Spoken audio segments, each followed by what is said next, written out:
Your reflection, your reaction to this jobs report this morning? Certainly, it's a good jobs report. Anytime you go over projections, it's a good job report. We saw some areas in this in manufacturing and transportation, which the numbers are really good in, and seeing continued strength there.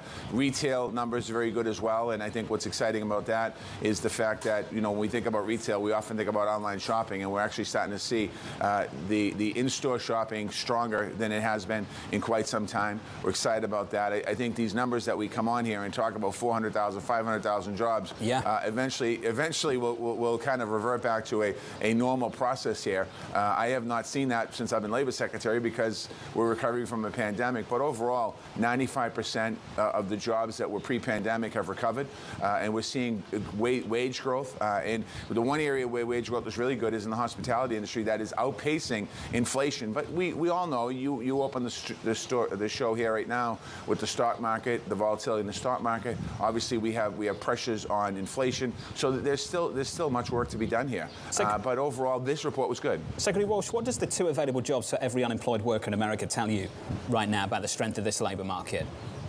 Well, I think that, we clearly know that there's work to be done. We were looking at that number this morning as well about the people that are not participating in the workforce, and we're looking at the number of the people that for the last month haven't or looked for a job but didn't get a job. And clearly the question is, if we have 12 million jobs opening, 6 million people roughly looking for work, why shouldn't they be able to find a job? And I think we have to do a little dive or look into that number regionally to see exactly what the reason is. I mean, are people underskilled? Do we need to skill them up? Are they really looking for work?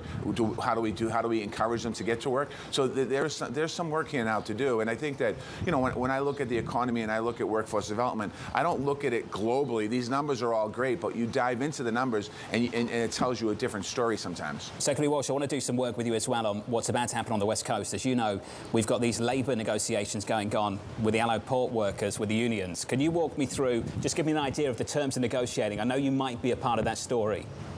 Yeah, this is a little different. I mean, the way this usually works is these port workers, they don't start negotiating until, I think, the next week or so. The contract ends the end of June, so there's about a 6-week window where people will negotiate. And generally what happens is if you don't get to a negotiation, if you don't get to an agreement by the end of June, they'll extend the contract and continue to negotiate.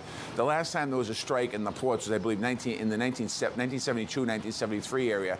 So I'm not concerned about strikes. What I'm hopeful for is to encourage both sides to stay at the table and get this deal done as soon as possible, because we can't afford any type of work slowdown. We can't afford any type any type of bump in negotiation. I was in LA a week ago, and I think at the time I was there, we had 27 ships in the harbor. When I was there 3 months before that, there was 67 ships. So we're seeing a lot of ease of cargo coming into the ports. But we also, on the other side of the ocean, we're seeing ships lined up in China that eventually will be loaded and brought to the United States. So we just need to continue to keep our supply chain moving forward. Secretary Walsh, we've touched on this together in the past. I want to do it again. What do you think the difference is between leveraging your position as a port worker with the union representing you and holding the economy hostage? What's the difference?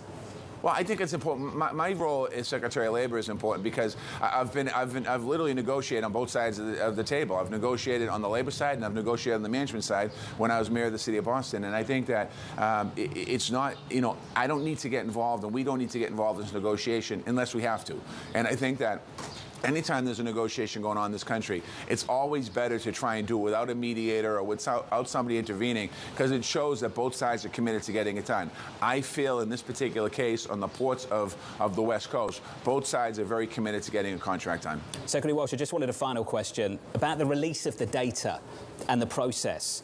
It's not responsible for the prices on the screen. The equity market's been a mess the last few days, but it was responsible for some volatility around 8:30 Eastern time. As you know, the process for releasing the jobs numbers has changed somewhat. There used to be these lockups where you'd get the information before and the media organisations would sit on it responsibly, then release it at 8:30 Eastern time. That's changed. Now everyone's scraping the information off the websites, the internet. Of course, HFTs, web scrapers, people with that edge get the numbers then before, say, the retail trader. Can we reassess this? Would you go back over the process and have a look at it again? Well, I know it was clearly pre-pandemic, but in this particular case, the way we release the information, everybody gets it at the same time. It's a fair way to do it. Every news outlet, from big news outlets to medium news outlets to small news outlets, get the same exact information at the same exact time. And I think that, I think there was an evaluation here, and one of the results was that we better off being fair than not fair. The people that had the ability to send people to this building and get the information, yet a smaller news outlet in the Midwest couldn't get here.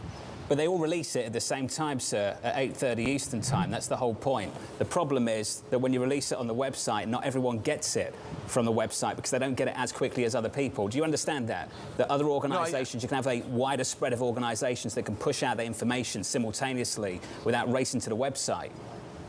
But I mean, I don't know if racing to the website is a problem. I think that when you hit the website, everyone has the ability to get the information at the same time. If it's at this building, everyone does not have the ability to come to this building.